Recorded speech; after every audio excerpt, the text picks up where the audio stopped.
Instansi pemerintah saat ini sedang gencar melakukan pendataan bagi honorer maupun tenaga non-ASN melalui pejabat pembina kepegawaian. Hal ini sejalan dengan surat edaran Menpan RB yang ditetapkan pada tanggal 22 Juli tahun 2022 lalu, di mana honorer yang memenuhi ketentuan bisa diikut-sertakan dalam seleksi calon PNS maupun PPPK 2022.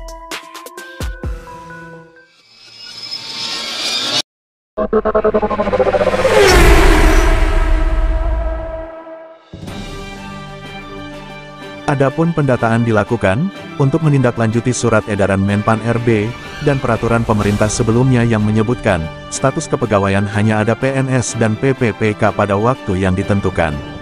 Tepatnya pada tanggal 28 November tahun 2023 mendatang, tenaga honorer akan dihapuskan, sehingga bagi honorer yang ingin menjadi ASN, harus ikut dalam seleksi PNS maupun PPPK di tahun 2022.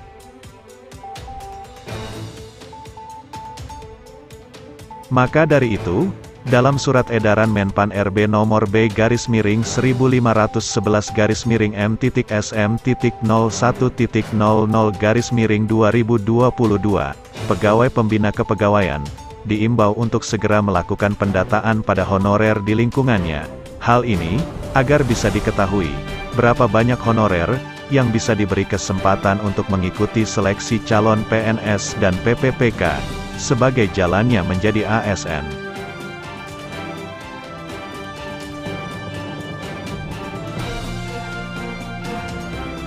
Maka dari itu, syarat dari Menpan RB tersebut akan menjadi penentu apakah tenaga honorer bisa ikut serta dalam seleksi calon PNS atau PPPK 2022 atau tidak. Adapun 5 penentu yang dimaksud adalah sebagai berikut.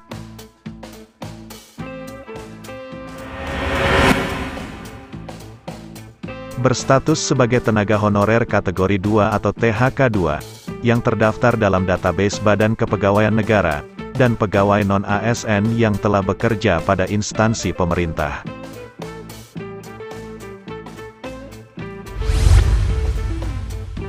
Mendapatkan honorarium dengan mekanisme pembayaran langsung, yang berasal dari APBN untuk instansi pusat, dan APBD untuk instansi daerah, bukan melalui mekanisme pengadaan barang dan jasa, baik individu maupun pihak ketiga. Diangkat paling rendah oleh pimpinan unit kerja. Telah bekerja paling singkat 1 tahun, pada tanggal 31 Desember tahun 2021. Berusia minimal 20 tahun dan maksimal 56 tahun, pada tanggal 31 Desember tahun 2021.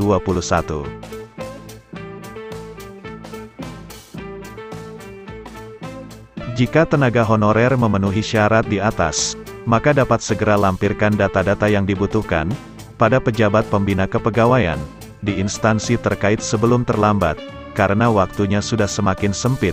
Menpan RB mengimbau para pejabat pembina kepegawaian untuk segera menyampaikan data tenaga non-ASN atau honorer yang ada di lingkungannya, paling lambat pada tanggal 30 September tahun 2022.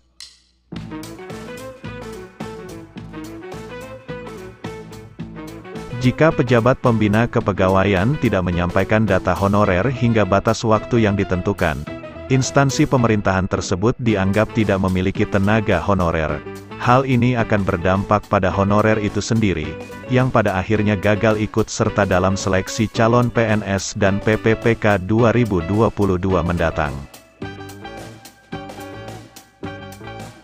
Maka dari itu, jika tenaga honorer dengan kriteria di atas belum dilakukan pendataan oleh pejabat pembina kepegawaian, segera hubungi pejabat pembina kepegawaian terkait, demi kejelasan status kepegawaian dan karir di masa depan.